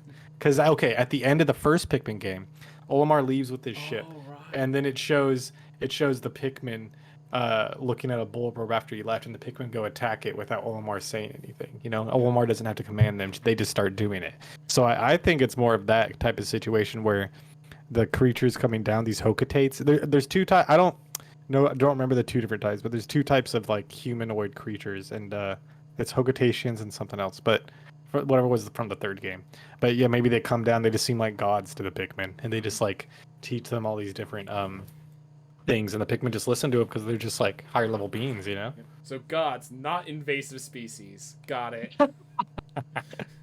I mean, same thing. Yeah, that's another way you could look at it. They technically came down and ruined the ecology of the whole planet when they came down in like the ecosystem. Yeah, you know what I'm saying?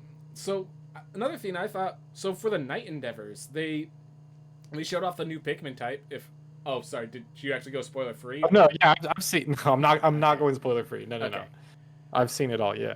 Alright, but yeah, the new Glow Pikmin, I kind of thought was interesting that, like, one, there's a Pikmin that's, like, specifically Night Pikmin and Day Pikmin, and then, like, these Glow Pikmin seem very emphasized for combat, like, they have to fight to survive because the Bulborbs and stuff eat their homes.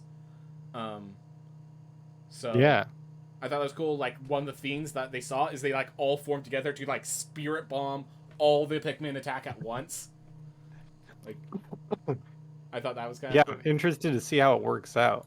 Like honestly, I don't even like know what to like say about it because I just want to try it out. That's how I feel about like games that I really like. I don't even know what to say about because it's just like Yeah. it's like Listen, I you just want already to play have it. my money.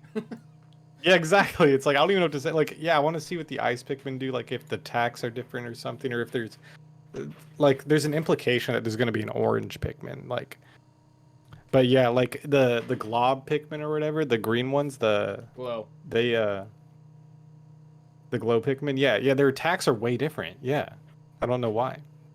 Hmm. So yeah, that's kind of interesting. And yeah, then Ochi actually like leveling up with you seems like. That's there's a lot of little cool things that they're doing. But basically at this point, it's like we just need to get our hands on it because sitting here talking like we're already hyped. Shut up and take my money. Get it done. Yeah, and Wait, it's like let the me finish trailer Tears of the already. Kingdom, then you can get it done. Yeah, and the trailer. I mean, you can just watch the trailer; it shows it all. But yeah, it's honestly, I think it's sick. I think it's sick. Mm-hmm. No, I'm. This is really cool stuff. I'm excited to see it come out. All right. Next up, Metal Gear Solid Master Collection. So this is a collection of a lot of the old Metal Gear games, but what actually compelled me to like really look into this was the fact that in addition to like the Metal Gear Solid games, it has the old SNES games like in their old story, and then it has like the graphic novel. It has the old strategy guides for those games in this Master Collection. It has like master books. It's like this isn't just That's here's so you can play the games again. This is hey, this is the nostalgia of collecting everything for the game all in one place. yeah. No, it's epic. Like it's really sick. Like it makes me wish they would do this with Zelda or like Mario. It's like this is how you do a collection. Like and there's also another collection that I've heard of. Have you heard of the I think it's called the Atari 50 anniversary collection on Switch or something like that? It's the same thing where it's like well, I don't want to talk about it right now because we're talking about this game, but look into that game too. But yeah, I really like how they're doing the collection, how it's not just all the games. It's like, well, wait, let's like talk about the context and why you should appreciate this, instead of just assuming everyone knows why these games are good and putting it on there, it's really cool. I like it. Yeah, no, But I have never played Metal Gear before and I'm probably not gonna start, but I like the game, you know what I'm saying? this is like, hey, this is what everyone wants to see for their collector's bundle. Like, Hmm. and I'm just really happy for the Metal Gear Solid fans who got this. Like, good for Right. you guys. This looks fantastic. Just those strategy guides, like if we had those for, I remember having to refer back to those as kids when we were playing Majora's Mask. Like, Yeah, that those are so cool to see. Like having those archived is just so sick. Mm-hmm. All right. Next up, Vampire Survivors has moved on to the Switch. It's finally here. Yep. I didn't know it wasn't on the Switch. Like I just assumed it was. Like, what was this game originally on? Was it a Steam game? Yeah, it was a Steam game. Okay. Yeah, this game is basic. So for those who don't know, this game was developed by a guy who makes games for casinos. So like he just got Oh. those addictive elements and shoved them in a portable $3 game. I was like, I wonder what will happen, and it just absolutely exploded. Like everyone got addicted to it. He's like, oh wait. I just put a casino in front of children. I wonder what's gonna happen. True. That's no, that's Yeah. like the addiction level of Vampire Survivors. Like everyone who plays it knows that it's abusing them, and then they still play it. I'm like, keep me the hell away from this. Like now they have it It's a portable. game. It's a game. Like I'm not sure you know, Flappy Birds, the owner of the developer of it, deleted Flappy Birds from the store because he realized it was too addicting. Oh, I didn't know that was why. I don't remember why it happened or whatever. Yeah. The owner actively removed it because he was like, he realized the psychology of what he was doing. And was like, no, I'm not doing that to people. So he just lost his money, lost his stake by shutting it all down. Hey, he was the one making the decision. Maybe it was the right decision. That's cool. So Good I'm just on him. kind of, when I hear about Vampire Survivors and its style of games, I get nervous, honestly. Like, Huh. Like I've never been scared to get addicted to a game. Like I don't know. Yeah. I just think I get bored of games though. I love video games and I'm obviously really into them because we're doing a whole podcast on them. But I love my stuff outside of games too. So I don't think I ever could get it. Maybe I mean and to be clear, fingers crossed. I'm not scared about like you and me, but when I was a kid, I know I like delved into the game at the cost of my outside. there are other kids True. that this is their game. True. That's what scares me. Yeah. Yeah, it depends on. I could definitely see there being people with like I remember you like playing so many video games. Yeah, Mm-hmm. yeah, as a kid. All right. So yeah. But it's cool that there's 4 player. But now I feel like we shouldn't even talk about the game because I feel like it's addictive and shit. Yeah. But the 4 player seems cool. I mean, if you're hanging out with other people, like if it's addicting, it's good. But I just don't know how you play like it's like almost a cookie clicker style. You're just pressing arrow keys and moving. I don't know how you make that 4 player interactive. Really, is my thing. it's just 4 players sitting around moving their characters around. Yeah. I don't know. Not much to say about this. It's an old game. Yeah. Next is Headbanger's Rhythm Royale. Okay, I mean, the game's obviously stupid, but this part of the direct was so funny, and I loved the experience of seeing this game show up during the direct. I was like laughing so hard and just like having a good time watching the pigeons look stupid. But yeah, this game's dumb. I'm not gonna. It's like a Jackbox game. It looks like. So my first experience with Headbangers, I did not know it was a game or anything. I just remember watching a video with a bunch of birds with their heads just like super extending their necks and just like baiting to the beat and started attacking people and like destroying cars and stuff. Like, Wait, where just did you like, see a this? Weird YouTube video or something like that based Really? on Headbangers. I'm just like, what? The You know, heck? when I saw these creatures, somewhere in my head, I was like, I've seen these before. Maybe I've also seen this. Yeah, it's like just thing. some video of some birds like do that super stretchy neck thing and just like beat you to a beat, and then like a minute into the video they start actually causing havoc and destruction. And, Yeah, that sounds like an internet video. What the heck? yeah. That's hella funny. So But that's yeah, any thoughts? no, just fun third-party game, just like Just Dance, and it fits the same spot of where the commentator's talking over it. No thoughts, just headbanging. All right, next is Penny's Big Breakaway. Now, when I first looked at this, obviously, like everyone else, I'm like, oh yeah, just another good kids game to get them into the story. And then I kept listening to the words. This is created by the Sonic Mania devs, and during their presentation, they literally say the phrase, test your speedrun skills. Yeah. Yeah, it's pretty cool. Like honestly, the gameplay looks really fluid and fun, and like another one of those games where I looked at it and I was like, Tadpole would love this game. Like, and I don't know about the character design, Yeah. like, but I yeah. don't know either, but this is the game that I'm excited on over the Sonic one. Oh really? This Yeah, is the that's one cool. that I'm just like, they said the word speedrun. A lot of this movement looks like momentum based. Your double jump is literally a launching throw. Like, Yeah. there's potential here. No, yeah, it looks really fun. You know, this is our first time seeing it, so there's a lot more time for it to prove itself. But it has the opportunity. I'm giving it that opportunity. Yeah, something about the design though of the world and the character just is a little too clowny. I don't know. It's like a little like I would still play it, but it's like I'm honestly disappointed that it doesn't appeal to me more. Like on the aesthetic end, because on the gameplay end, it's like yeah, it looks sick. Aesthetic end though, I'm like I don't know. It has a lot of the aesthetic of Dreams, or whatever that game was called. Yeah, the Sega Dreamcast stuff. Like it looks like a Sega Dreamcast game, that's cool. I like that they're like basing it off of a style. You know what I mean? It's not our nostalgia, but you could tell there's someone else who loves that's how it looks. And, True. Yep. Yeah, and like I'm happy for it, and like I'm excited for that whole speedrun element. It looks like one of those games that are easy to pick up, hard to master, and that they're actually emphasizing that with like childish, hey, your little kid could play it, and then you turn the corner and you do the speed runs. Like, yeah, true. But that's the best kind of game, right? I feel like that's Nintendo's secret to success. Easy. There's like a phrase for it, right? Like easy to play, to learn, hard to master.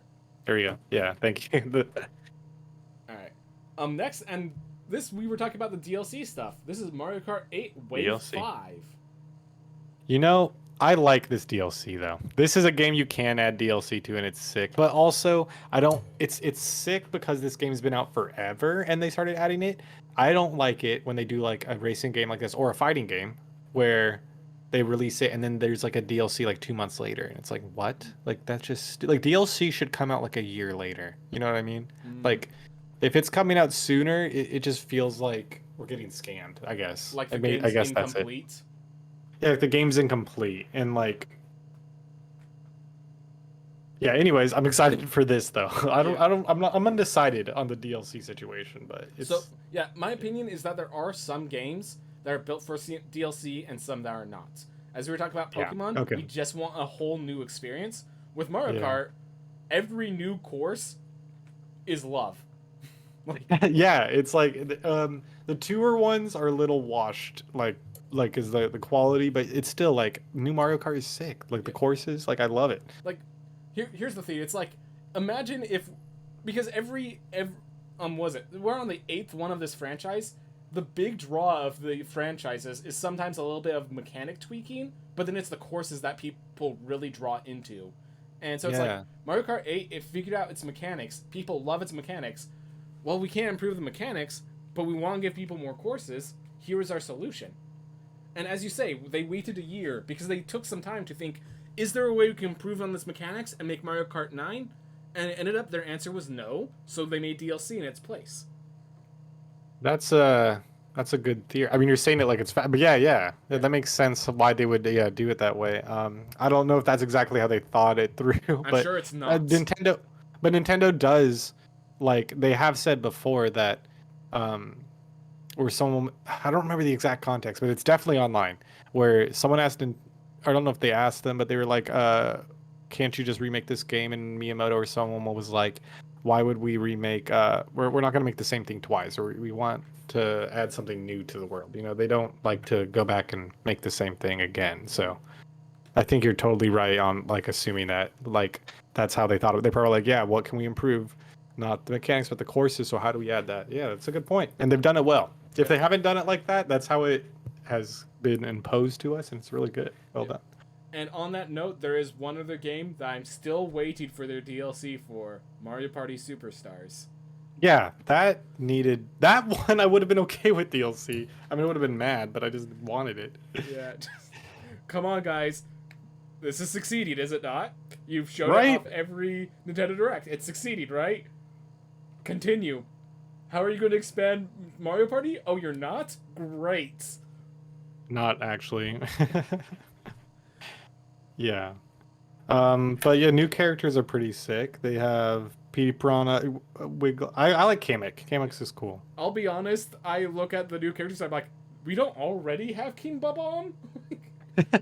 Like, we don't. Yeah, true. But it's just Okay, like... Bird, I was honestly surprised about. I was like, Yeah. What? I thought for sure Bird was already in there. But The problem is I just play Luigi, so... Exactly. Everyone already has their character. It's like, you want me to play a new one? No, I have my guy. Yeah. So That's why I use Link. That's actually crazy they added Link. I still can't believe they added a Link. That's weird. gosh, but yeah. okay, sure. Speaking of which, they did make a mistake. They added the F-Zero courses, but Captain Falcon's still not playable. I don't know how they probably, you know what? I bet you they're like, we don't want people to think we're gonna remake F-Zero X. We don't want people. We don't want to get their hopes up because New they Captain asked. Falcon sprites confirmed. Yeah, exactly. Yeah, I don't have much more to say on this though. Yeah. Well, this is one of those games where we love the DLC, so keep making it. And the fact that it's free with the subscription, like, good. That's good. Yeah. It's expensive. Let's get it. Like. Mm-hmm. All right. Star Ocean's Second Story R. I believe. I really like the graphics. Mm-hmm. This is a remake, correct? Like this. I Yeah. think so. I'm not sure either, Yeah. but it looks like a remake. Yeah. Just everything screams. This is an Octopath Traveler 3. This is actually its own. Like, this was Right. something of the past that got made to look like Octopath. Yep. Yeah. I don't know how I feel about the two different games with the same story theme, where you choose the main character and then that changes what your other characters are going to be and stuff. Because it's like, it makes you want to play the game twice, but on the second run through, it's not. Is it actually going to be that different of a game? Yeah, it feels like an arbitrary way to pad the game almost. But maybe it's not. Maybe it's like, maybe you're supposed to play both storylines or something. But yeah, I agree. That choice is weird. I don't know how it makes me feel either. I'm like, It's a cool for me. It's a cool looking RPG. I'm not gonna play it because I don't have time for another. If I'm gonna play another RPG, I'll do one that like you've played or something so that we can talk about it. But like, Mm-hmm. yeah, yeah, I'm not gonna play this, but it looks cool. I like it. Yeah, looks cool. I also kind of liked how they brought up the real-time battles with single inputs. Usually, when you hear that, you're kind of like, "Oh, so I just press square and the game plays itself." Like, no, I've seen actual games that play like this, and it's amazing what you can put into mechanics with just like single buttons. So, I've seen a game where like like A, B, X, and Y were the buttons for your four party members, and so like you had to like position them properly, like using the arrow keys, and then you press the attacks in a certain order, and they'll like combo off because this one does quick attacks, this one does a heavy Oh, attack, so you have to have them be battered down by quick attacks so it can actually land a strike, and wow! like It actually like makes like a sort of rhythm to the yeah, and gameplay. depending on your party is what rhythm you're using. And also what it specializes in, because like, oh, for this fight we need a healer, but I haven't practiced the rhythm for this healer, so I need to find one with these other characters. Wow, that actually yeah, that sounds interesting because the combat I was actually gonna say the combat's the only thing that looks kind of watered down or like I'm kind of skeptical about, but that's reassuring to know that it can be really good because now the way you're describing it now, it kind of sounds like Chrono Trigger. I loved everyone loves Chrono Trigger, you know. Yeah. It's such a good game. Because yeah, that's basically how I would have described it. It was like Chrono Trigger, where it's just those combo moves. You had to do it on the fly, like you were doing fluid form combos instead of just wait for both of their turns to be ready and then press the buttons. You actually had to wait for both of them to have action commands and then X Y X X wait Y. That's so cool. That sounds fun. Still Yes. not gonna play it. Yep. Nope. Still. And I wouldn't. Just cause time though. If I Yeah, had just infinite because of time, time. I'd check it out. I Yeah. kind of like that it's like science fiction, and then like one character is more science, the other character is more fiction. That was kind of a cool twist. But Oh, I didn't even notice. the guy was like from Earth, and he's just super sci-fi, and the girl's the fortune teller. Fates have told me to do this. Oh. So it's very Okay. much the two sides of science fantasy. The more I learn about this game, the more interested I am. Maybe I should look into it. That's cool. No wonder this was a big deal. Like, no wonder the trailer was a big deal. Makes sense. Mm-hmm. So next up, WarioWare Move It. Oh Yes! my god. Yes! So Oh my god, I was so stoked when I saw this. so Go for it. WarioWare Shake It was my favorite WarioWare game. Second was the original. Like, I played that so much on the Wii. The fact that you could have like 8-player multiplayer with one Wii remote, and that was just like, thank you. And then like they had so once fun. you beat it, there was like a challenge mode where you have all the different every single mini game in one mode, and you just have to move really fast between them. And now we have two controllers because the way the Switch works, more versatility and all that. Yeah. No, I'm excited for this game too. Tadpole and I played. I don't know if we played the Wii one. You played the Wii one a lot, but we definitely had some really fun times, like playing the party mode when we had friends over, or like just with each other, even the 2-player WarioWare mode. And so like when I saw this one come out, which was more of a traditional WarioWare, I was so excited because the other one, the Switch, get it together. Get it together, yeah. Tadpole and I played that together too, and it was okay. Like it wasn't like they over designed like the character part. Like every WarioWare has like its own unique way to play the micro games. Is normally how they evolve that game. So for that one, they did the character right, and it just didn't really work. I didn't like it as much. I think it was fun, but it was like they only could do so much with it. So it was like, awesome, we're getting to the theme of the Hain of Thieves, and it's over. Yeah, yeah, exactly. It was also super short. Yeah, it was like, yeah, disappointing. This one, I mean, if you're not a WarioWare fan, yeah, I don't know what you're gonna think about it, but yeah, I love this stuff. I'm excited for it. I'm excited to. I'll probably just play through it one time and then play it a bunch of times with you. But yeah, I love WarioWare. WarioWare is a good series. Yeah. The Tadpole and I have played these games a lot. So Yeah. So WarioWare Shake It was the one game that convinced me that motion controls could work. Like, it's nice. amazing how much you can do with motion controls with like just these micro games. Because that's kind of the problem. Motion controls is a micro game. It's like if you try to True. make it a whole game, you get exhausted, or it just is inconsistent enough that you can't rely on it. So Yeah. Yeah. like Good point. Yep. yeah, so like the WarioWares are the perfect places for motion controls, and we're getting it again with the Switch, and motion controls have only improved since the Wii era. So I'm super excited. excited. All right. Next up wasn't actually a video game announcement. It was about Nintendo Yeah. Live in Seattle, Washington. Yeah. This was interesting. Yeah. I can't tell if it's themed for kids or gamers. I As don't know. as Like, as far as I can gather, it seems like it's for families with kids that like yeah. Mario. Like Right. there It were doesn't there go go. were musical concerts and stuff like that I think we would appreciate. But it was like musical concerts and meeting the characters and all this other fun kid stuff and much more. And then they didn't expand on the much more, which makes me think more kid stuff. Yeah, even the Smash Bros. Challenge Cup, that's not even a like, is that going to be a tournament? Is that actually going to be like 1v1 no items, like So tournament rules, or is it going to be like, are they gonna, you know what I mean? that's actually what I was going to bring up because I have a tangent on that. I will say Yeah. that they were just saying at the event there are tournaments, and the Smash Bros tournament they showed there was amiibo tournaments or something like that. Oh, so you don't even It's what? just like, that's cool, but like, there's the thing is, so it's like it's all this stuff that just feels like fun, stupid Nintendo themes that like you will love for being one of the people there, but it's too kid oriented for you to actually make it worth the trip unless you're in the area already. And then they were talking about there's a Smash tournament qualifier for 30 tickets, the top 10 of each of the 3 tournaments. I'm like, that by my understanding, those are actual 1v1 no item Smash tournaments to get those tickets. Wait, the tickets to The tickets the tickets, they did say that they're free tickets. You just need to sign up to say, hey, I'm going there, and then they're going to hold a raffle. But then there's 30 guaranteed tickets, 10 at each of these Smash Bros tournaments.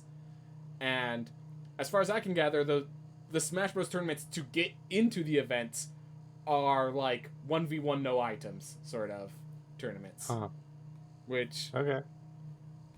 I'm not certain about that, but I do know that Nintendo has been working with, I think it's Panda, to try to get that stuff, and it's just kind of weird. That's like, well, on the bright side, they're actually giving rewards to Smash Bros tournaments. Yeah. Yep. Finally acknowledging it in some way. Yeah. But also, it's like, awesome. I am a 22-year-old adult who's mastering this video game. Now I get to go to a family-friendly event. Yeah, it's strange. I think you're right. It's for like parents and kids and stuff. And yeah, Nintendo will always kind of be that appeal to that one, you know. I'm like, But the fans will make their own events. I'm perfectly fine with that. I just think it's kind of funny how it's like, this is where I do like that they're trying to integrate Smash into the Smash scene into the general Nintendo. It's just like, seeing this, it reminds me, oh right, this is why we're kind of our own offshoot. That's why Smash tournaments aren't really like, they are respected Nintendo, but this is what Nintendo does, and this is what we're trying to do. I see the problem. Right. Yep. So then the next announcement, it was so funny because they start talking about Zelda Tears of the Kingdom. I'm like, oh no, there's gonna be spoilers, or there's gonna be DLC already. And they're just like, hey, you guys are enjoying this game. Thank you. Next up. Well, I think they were trying to draw attention to how like they have noticed like how much it's sold, and then they also keep track of how many hours you put into games. Like for some, I feel like there was something online that said that they do look at those statistics for something, the stuff like your played hours. So they've noticed that wow, people are playing a lot of tiers, you know. Mm-hmm. Oh, And now there's amiibos. Yeah, but And I the just Zelda thought, amiibo looks sick. And the Ganon, they both look dude, sick. they I like both them. look sick, dude. But yeah, I just thought it was hilarious. That's like the obligatory Tears of the Kingdom part of the Nintendo Direct, even though it's that actually out there's still that section. You have the section of thank you for playing. Yeah, that's hella funny. Just also remind me, All right. hey Tadpole, it's been a month. Get on the game. Yeah, exactly. Oh, all right. The last announcement. Last announcement. Oh my gosh. Ba, Super ba, ba. Mario Bros. Wonder. Yeah, this is sick. Oh I'm my. excited. I'm glad they're finally like giving Mario an art style. Like I was so man, we were all so done with new Super Mario Bros. Man, I can't believe they made 4 of them, Yeah. right? They made They made new Super Mario Bros. New Super Mario Bros. Wii. New Super Mario Bros. New Super Mario Bros. 2. Like, Yeah. So it is 4, or do you know? I think there's more. Wait, Are okay, I we gotta look up counting new. 3D World and 3D Land? No, I'm not counting those. But those also God, yeah, there was 3D Land and 3D World. I forgot about that too. 3D World was okay. It was pretty good. Yeah. Land was janky feeling because Yeah. it was like Land it was was like Land was fun for the 40 hours I played, and then I finished. And I didn't feel the need to go back. yeah, which normally with Mario games, they feel impressive. Like this game, this new one looks impressive. It looks like this is gonna be like iconic. You know what I mean? Like Yes. Galaxy, iconic. Like Super Mario Bros. 3 and World and 2 and 1 all like feel iconic in I, some way. You know? I think that's actually the issue. All the new Super Mario Bros. Games, they just went off of the iconicness of Super Mario Bros. 3. They weren't building anything new. This one feels like it's Yeah, actually building something new. And like you just look at the animations just for a little bit, and you're like, oh, this is actually this is a game of wonder. Like, yeah. It's like, oh, I see why they named it that. Yeah, yeah, no, it's really cool. I I'm love I love how there's like over the top animations like on the screen all the time. Like that's so cool. They need to always do that. yeah, I'm not sure that they could keep this precedent for all games going forward, but like if there's a Mario Bros. Wonder 2, 100% I'm down for that when it comes out. Like this is a beautiful animation style, and like another thing, and so I also have to talk about the mechanics of what they're building here because I obviously delve into that too. Well, honestly, I hope they don't make a Mario Bros. Wonder 2. Or you're just saying you really like this art Like style. this Is that art what you're style is saying? fantastic. I don't think this could just be the general Mario art style, but definitely should be within the repertoire of tools, like how they can make Galaxy 2 and like keep that repertoire. I'd love to play with this art style for a while longer than just one game. Is what I'm getting at. I hope they keep changing it personally. I don't want them to ever make another I don't know. I hated how they stayed with that old one for so long. It was so annoying. I just But realized there's actually a I can, fifth I one. can see you like it. There's actually a fifth one, New Super Luigi or whatever. Yeah, see, there's so Yeah, many of those there were games. so many. And like Mario Maker kind of killed off like you need some sort of new inspiration or else this game can't exist anymore. Like the makers. You're gonna have to elaborate on that. This new Be- game can exist.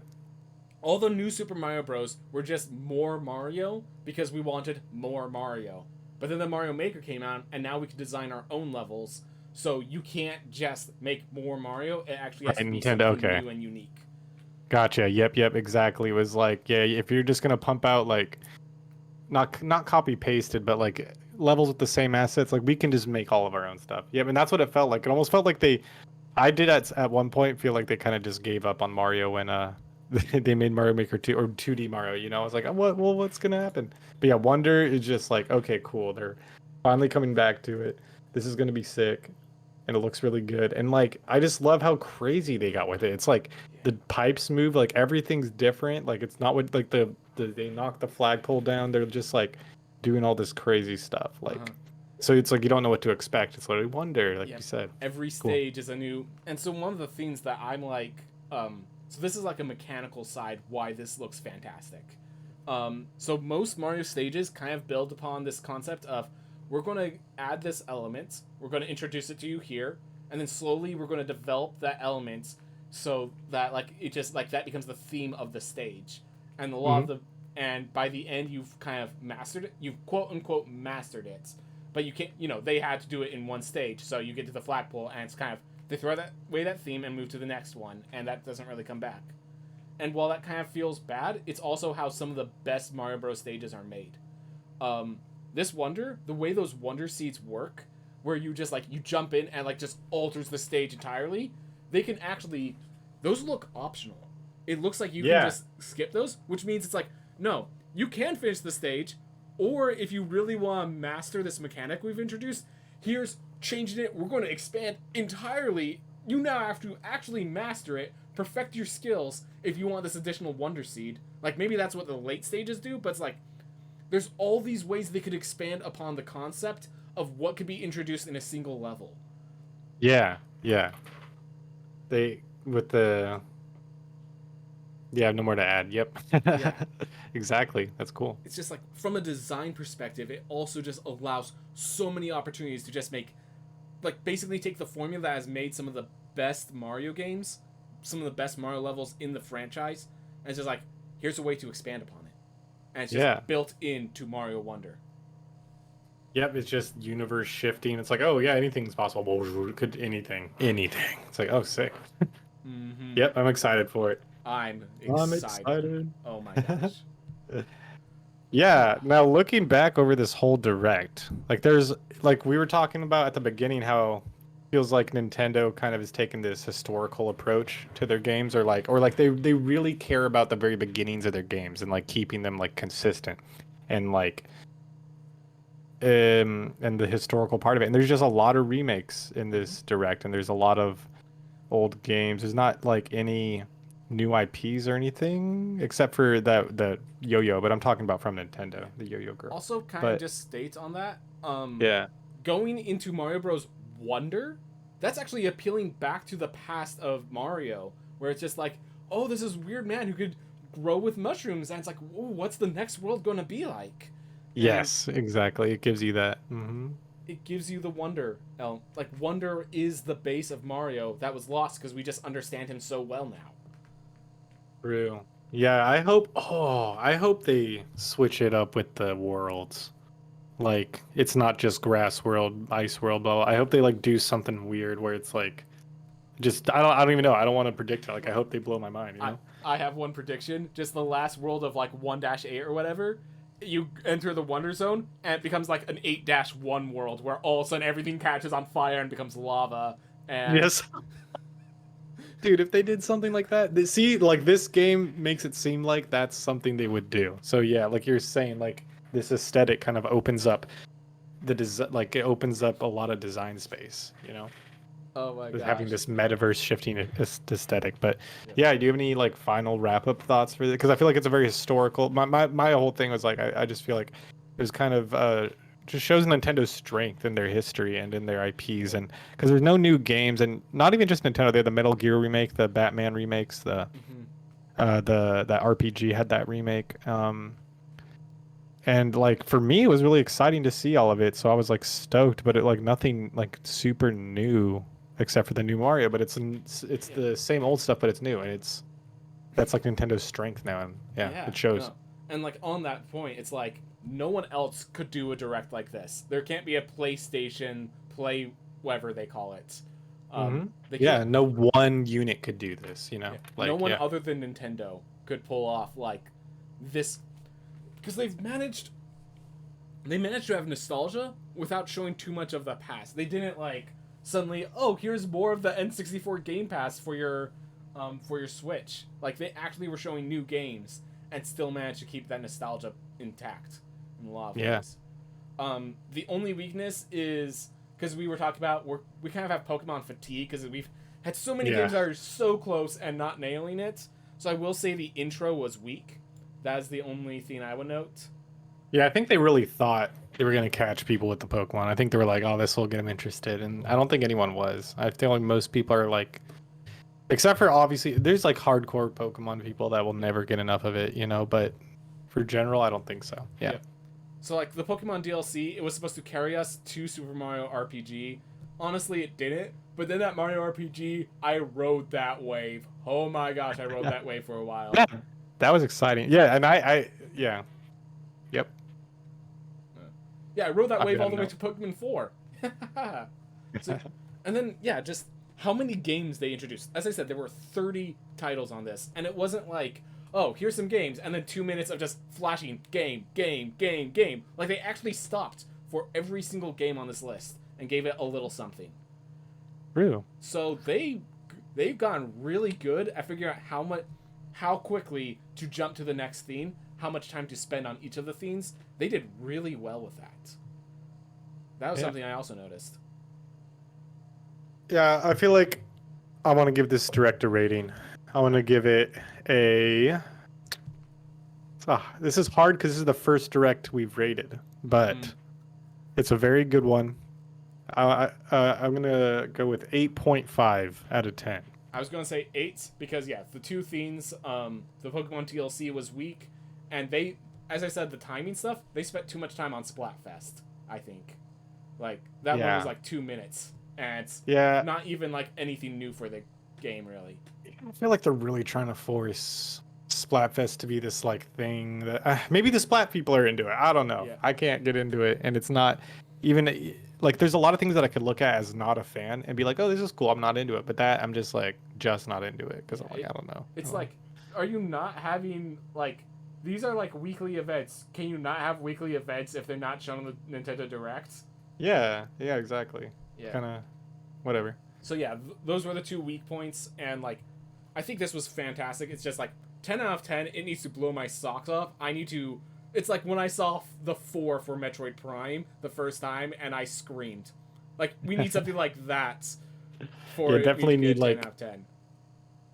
Yeah, I need like an entirely new reveal from a series I really love, or an entirely new. Yeah. And that was the thing. The only like new theme was Super Mario RPG, which hype. Oh, Wonder, of course. Yeah, there was some new themes, but they weren't. I'm saying like new IP or from a series I really like. Yeah, that's what I'm saying. It's funny because the ones that we got, like the Hot Wheels game, no one even like. It's just like, oh, okay. No, not okay. Great. But yeah. Yep. Okay, so 8.5 from me, And 8 for me. Tadpole. All right, you have anything else to say about this thing? I'm glad this was fun. Like, Yeah, this was sick. Good I'm to talk glad about we it. did this. I'm glad I took the time. Yeah. So thank you everyone and no one for listening, and hope you had a good time as well. We have no socials to hit us up at or anything, so wherever you're Don't seeing bother this me at, ever. no, please bother us. Please bother me. We'll just find a way to do it because I don't know how. But yeah, goodbye. Thank you for listening. This was Ultrapond. I am FoeCus. I'm Patient Tadpole. And good night. Goodbye and good day.